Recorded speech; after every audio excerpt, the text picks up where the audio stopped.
What's up guys, Asian here with another Greymoor pre-PTS video, and today we're going to be kind of breaking down the new vampire changes. There was another leak which I'm pretty sure is not allowed under the NDA that the content creators most likely signed, but since it is now in the public domain, I might as well cover them. So quick reminder before we start going over all the new stuff. This is still the pre-PTS that the content creators have tested or played, I should say. A lot of these images do come from Nephis' website, which I will have down in the description below if you guys want to go ahead and check out Nephis' website with screenshots and more information about the Greymoor chapter that's coming out. And there are going to be some sources that are not from Nephis' websites. I will kind of mention where I got those sources from once we get to them. But these first two images are from Nephis' website here. So let's get started here with the vampire rework. So vampires have been completely redone, very similarly to how werewolves were completely redone back in the Wolf Hunter DLC. I think that was about a year and a half ago. Somebody can correct me in the comment section if I'm wrong. So what we see right now are the 5 active abilities and the ultimate. So as a reminder, for those of you guys who have not played vampires currently on the live server, vampires right now I believe only have 2 active abilities and ultimate.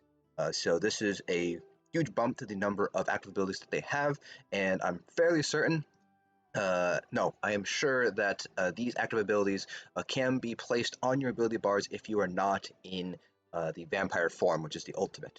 So unlike werewolves, where you can only use the active abilities when you're in werewolf form, vampire active abilities can be used in human form.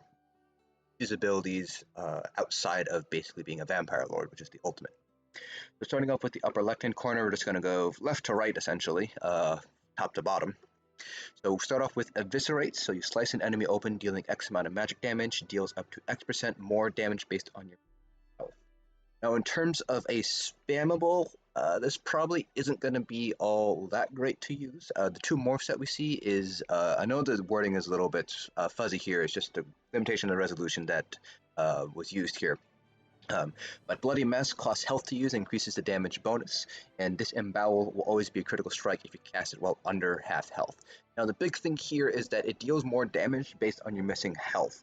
In PvE content, generally speaking, your health is not going to dip below half health very often, and if it does, it's not going to be there for very long. So in terms of a class agnostic spamble, it's probably not going to beat out current existing spambles like Force Pulse, Elemental Weapon, etc., and possibly class spambles as well.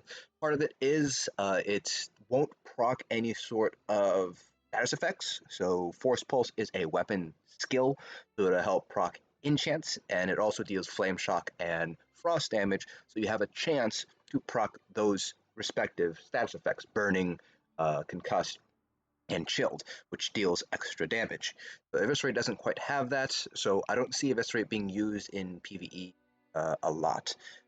It'll be interesting to see whether that always be a critical strike if you cast while under half health will make any use of that in maybe like PvP content, maybe if you're like sneaking and you're trying to gank somebody, but even then, this is likely going to be a melee move, so I'm not sure if you're really going to be able to use Eviscerate even in a PvP setting, so not sure if this ability will be used very often, if at all.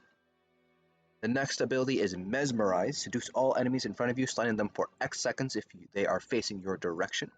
Hypnotize is the first morph, which stuns enemies around you, and Stupefy is the second morph, where enemies are snared after the stun ends. So this looks like a class-agnostic hard CC for those classes that don't have a hard CC already.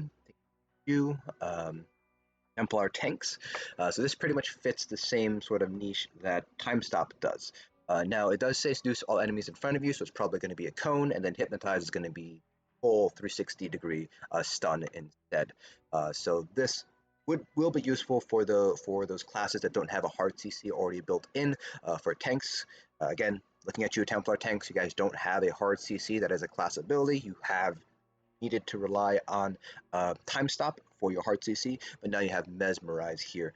So if vampires still end up looking pretty good for tanks, then Mesmerize is probably going to be your better hard CC. It's probably also going to be cheaper than Time Stop. Time Stop is very expensive to use here. Now, part of it is going to depend on the actual radius. It might be very small. It might be like a 3 meter, 4 meter radius, or it could be very large. It could be like an 8 meter radius. So kind of depends on how wide that radius is. I'm anticipating it being probably a 5 or 8 meter radius. Somewhere in that range here is probably what we're going to be seeing here. The snare itself might be useful maybe for like a CC build in PvP, but I don't PvP enough to really know. So maybe you guys who PvP more often will be able to let me know whether Stupefy is going to actually be useful or not as sort of like a CC-oriented PvP build. I don't even know if those are a thing.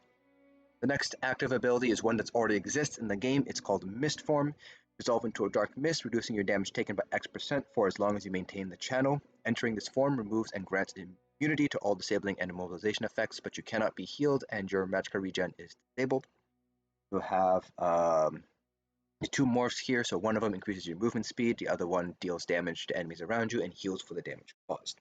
Now, it's not stated here, but Nephis did mention this in his sneak peek video, link in the description below to that, but Mist Form is now basically like Meditate in that you can indefinitely channel it, and it will cost magicka in order to continually channel it. So currently, Mist Form is a 3-second channel on the live server, but they are changing it to basically be a toggleable.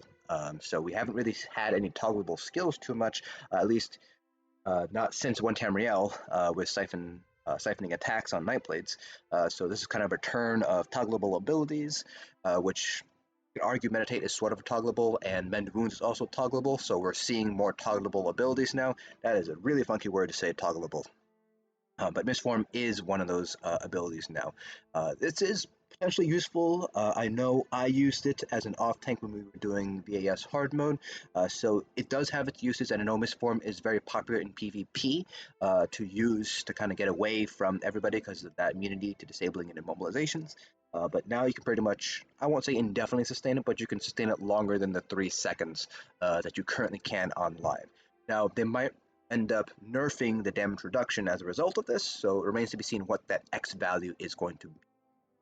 Next active ability is Blood Frenzy. You go into a Blood Frenzy, increasing your weapon/spell damage by X while toggled on, so this is another toggle ability. You cannot be healed by anyone other than yourself. Then you have Cold Blood as the morph, so bonus and cost increase the longer it remains toggled on. Then Taste for Blood is the second morph. Among toggling ability off, you heal for a portion of the health you spend. Now again, it's not stated here, but this does cost health per second here. We did see a leak of the actual tooltip itself, which does say that it does cost health. So there is a health cost to it. You can't just toggle it on and be like, haha, I have weapon and spell damage, and there's no downside to it. But yes, you do take damage while you are in this Blood Frenzy state. More on this in a little bit here, but it really depends on how much of a bonus you're getting with the weapon and spell damage. It is not a named buff, so it is unique, so it should stack on top of things like Major Brutality and Major Sorcery. So really it depends on that health cost as well as the actual bonus itself, whether it'll be useful to run this or not on a DPS in PvE and in PvP. Then we have Vampiric Drain, which is already an active ability on the live server. You drain an enemy's life force, dealing X magic damage, healing you for X% of your missing health. I believe that's Brain Drain, or I don't know exactly what it says, but restores a portion of your missing magicka is one morph. The other morph is Invigorating Drain, which generates ultimate. This has already been used in quote-unquote ultimate generation tanks. Not very commonly used. The most popular place I've seen this being run is for the third boss, the Arch Custodian in Halls of Fabrication, because the off-tank really doesn't do anything while the Arch Custodian is stunned. So it just helps generate more ultimate, which gets you more Warhorn uptime. That's really the only reason why you would run Vampiric Drain / Invigorating Drain there. So again, very similar to Eviscerate. I don't see this being used very often or at all in PvE. Then we have Blood Scion. That is what it says there. That is the ultimate. So you transform into a Lord of the Night. Essentially, you get Vampire Lord, which you can see sort of in the background here. Instantly healing to full health and increasing your max health, stamina, and magicka by X for X seconds. While in this form, you heal for X% of all damage dealt, and you can see enemies through walls. Then you have Bat Sign, which is one morph. Bats swarm around you and deal damage to enemies that come close. And then Night Sign is the other morph, where you temporarily ascend to Vampire Stage 5, which gives you all the Stage 4 benefits, but none of the drawbacks. So this essentially is the Bone Colossus ultimate that necromancers have, just class agnostic. So everybody now essentially has access to the Bone Colossus form here. So not really sure if this is going to, play a role. I'm not sure where Bone Colossus is really used. So wherever you find Bone Colossus, the ultimate being like very effective, is where you would see Blood Scion be very effective as well. So not much really to say here besides, hey, everybody now has a Bone Colossus they can run. The next image here, these are all the passive bonuses. So you have Feed, which is just always active passive for vampires. So it does seem like they're taking all the drawbacks and benefits of a vampire and putting them into this Feed, always active passive, which allows you to feed, and it gives you your your stages here. So you still have 4 stages, 1, 2, 3, 4, and they are different in terms of health, recovery, penalty, flame damage taken. Now there is a cost increase to regular abilities as a vampire and a cost reduction to vampire abilities. So currently on the live server, vampires get 10% additional magic and stamina regen if you are stage 2 or above, but here it does seem like if you are a vampire, you have a cost increase to your regular abilities. So the stain is going to take a hit if you are a vampire. Now, just judging on what we've seen so far, it does seem like ZOS is intending to go through with some form of the light and heavy attack changes that are currently on the PTS. Namely, light attacks restore resources and are heavily nerfed in terms of damage. Heavy attacks don't return resources any longer, but have a buff in damage. So perhaps the additional resources we get from light attack weaving will offset this cost increase, but that still remains to be seen. It really depends on the final numbers that ZOS ends up kind of giving to us during the first PTS cycle. The other passives here, a lot of these have pretty much remained more or less the same here between what's on live and what is going into Greymoor. You have Dog Starker, ignore the movement penalty of Sneak and decreases the time it takes to enter Sneak by X%. This is already on the live server for vampires, but you need to be stage 4. Right now it seems like, just based on this, that it doesn't matter what stage you are, you always have these benefit as long as you have this passive. Blood Ritual, this is just allows you to infect another player with vampirism. Strike from the Shadows, so you have to be stage 2 or higher in order to benefit from this passive. When you sneak, invisibility, or mistform, your spell damage is increased by X for X seconds. Might be good for gankers in PvP. Won't really see this being used in PvE at all. Maybe, perhaps, for mistform, but there's really no reason for magic DPS to run mistform anyways, so probably not going to be used in PvE. This is going to be more for PvP, those are guys who like to perhaps gank. So it really depends on the wording when you leave sneak / invisibility. If, let's say, you are attacking and that draws you out of sneak and visible, whether that counts for this passive, or if it's something like you actually have to hit whatever your sneak button is to get out of sneak, something like that. Undeath already exists on the live server. It reduces your damage taken by up to X% based on your missing health, and yes, you have to be stage 3 or higher to benefit from this. Then you have Unnatural Movement, where you have to be Vampire stage 4 to benefit. Reduces the cost of sprint by X%, and if you continuously sprint for X seconds, you automatically become invisible.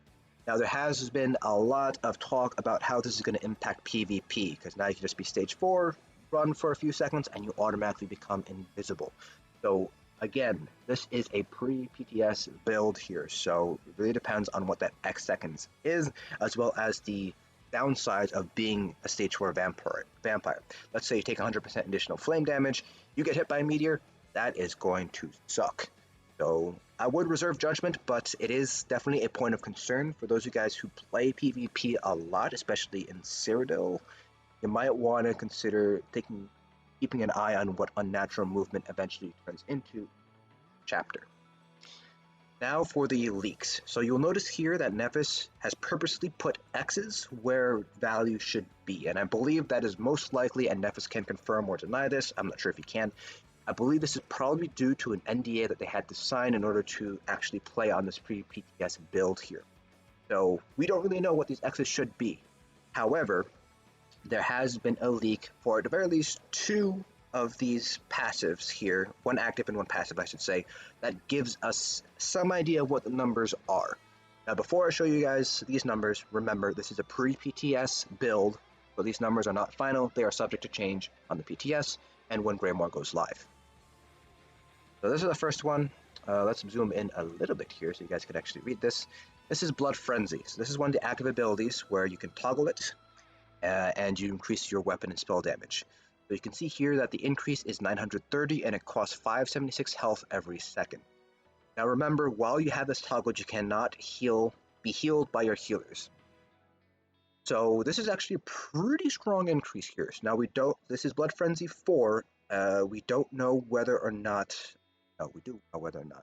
This is pre-morph, so this isn't even Cold Blood, where the bonus and the cost increases the longer it remains toggled on. So maybe we get another 20% increase when we have the Cold Blood morph.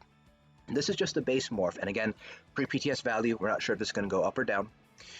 Now, with that health cost, 576 health per 1 second, I'm thinking a Magicka Nightblade running Swallow Soul can definitely offset that health value there. Remember, you can't be healed by anybody other than yourself.